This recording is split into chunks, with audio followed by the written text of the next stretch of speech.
Today we are going to have our first session on the neural control and coordination in human. The topic is vast enough. Therefore, I will divide it in a few sessions.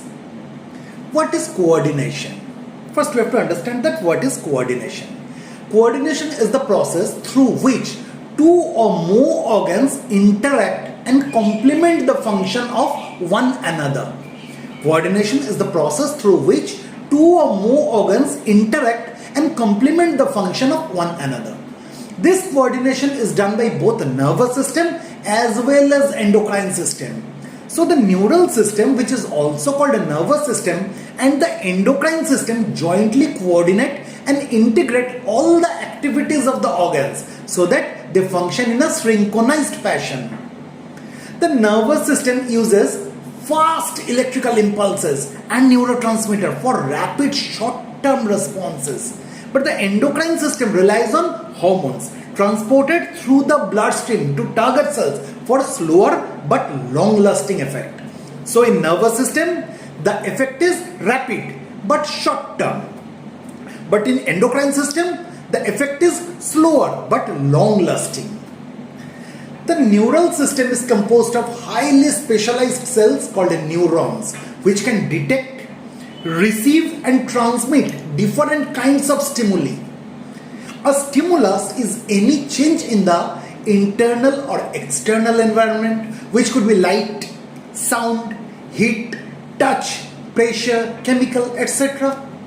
These changes are first detected by sensory receptors. These sensory receptors then generate nerve impulses. These impulses or information are carried by the sensory neurons from the sensory receptors to the central nervous system. Sensory neurons are also called afferent neurons. So sensory neurons and afferent neurons are same.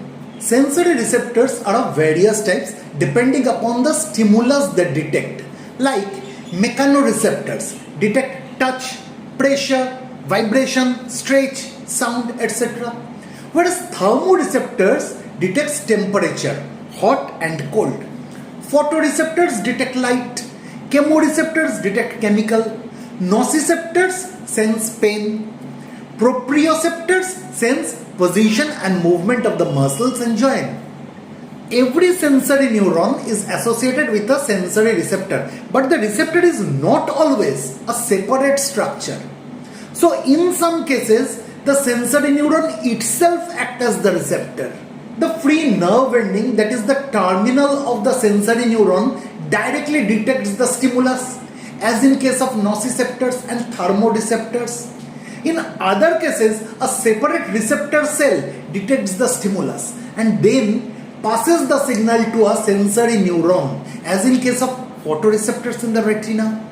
Another example could be taste receptor cells in the taste bud.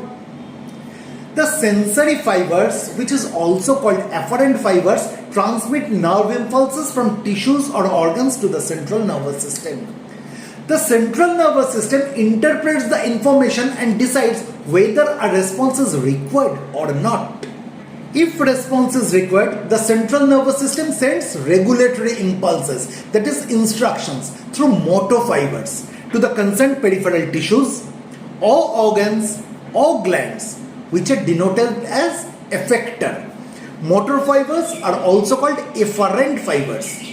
The effector, that is the peripheral tissue, the organ or the gland, then produces an appropriate response such as muscle contraction or gland secretion. Let us take an example. Suppose you were unknowingly touch a hot object. Heat stimulates the thermoreceptors and nociceptors in the skin.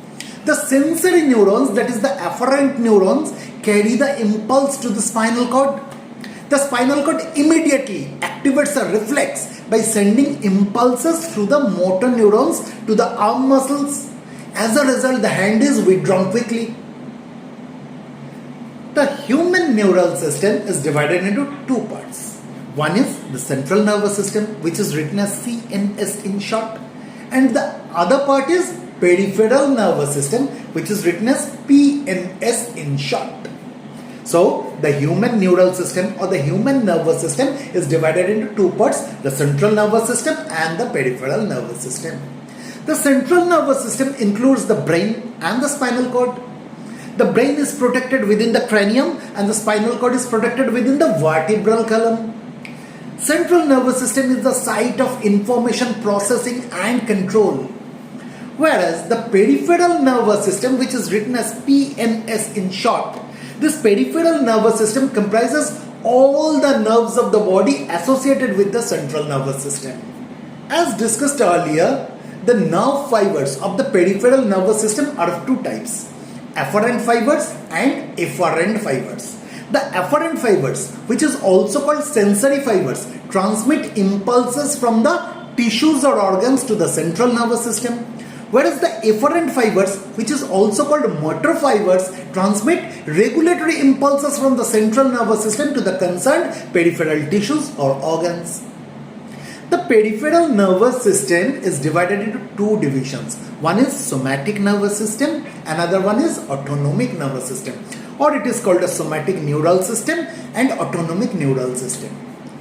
Somatic nervous system controls voluntary movements. Actually, somatic nervous system relays impulses from the central nervous system to the skeletal muscles, thus produces voluntary actions like walking, writing, speaking, lifting, smiling, etc. So whether I will walk or run or will sit will depend upon my will. Whether I will write or not write, whether I will speak or not speak, whether I will smile or not smile, depends upon our will.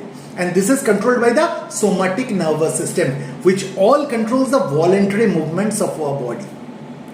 Whereas the autonomic nervous system controls the involuntary functions, as the autonomic nervous system transmits impulses from the central nervous system to the involuntary organs, glands, smooth muscles and cardiac muscles of our body. Therefore, heart rate, respiration, pupil size, digestion are all controlled by the autonomic nervous system. Whether we can decide that whether our heart will beat or not, never. So this is the involuntary function.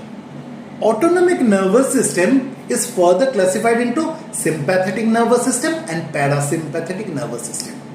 The sympathetic nervous system is activated during stress, emergencies, fear, excitement or vigorous physical activity. Its effects are increased heart rate and force of contraction, increased respiration, thus dilates bronchi to increase airflow, dilates pupils, decrease salivation and digestion, increases sweating, increases blood glucose by stimulating glycogen breakdown, increases blood flow to the skeletal muscles. Therefore, its main role is to prepare the body for rapid action. Suppose a dog started chasing you and trying to bite you. Obviously, you will get frightened. As usual, your sympathetic nervous system will get activated and your body will start showing the effects as discussed. Now you are having two options. Either you fight with the dog or you flight from that place as the situation demands. Therefore, sympathetic nervous system is denoted by fright, fight or flight. Suppose you have observed that the dog has stopped chasing you now.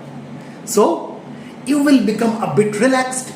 Then your sympathetic nervous system will calm down gradually and your parasympathetic nervous system will gradually get activated. The parasympathetic nervous system is activated when the body is relaxed and at rest. Parasympathetic nervous system is activated during resting, meditation, relaxing, sleeping, eating a meal, etc. Obviously, here the effects will be opposite to that of the sympathetic nervous system. When the parasympathetic nervous system gets activated, the heart rate decreases to normal. The bronchi gets constricted to normal size. The pupils constricts. Salivation and digestive secretion increases, thus promotes better digestion. Therefore, parasympathetic nervous system is denoted by rest and digest.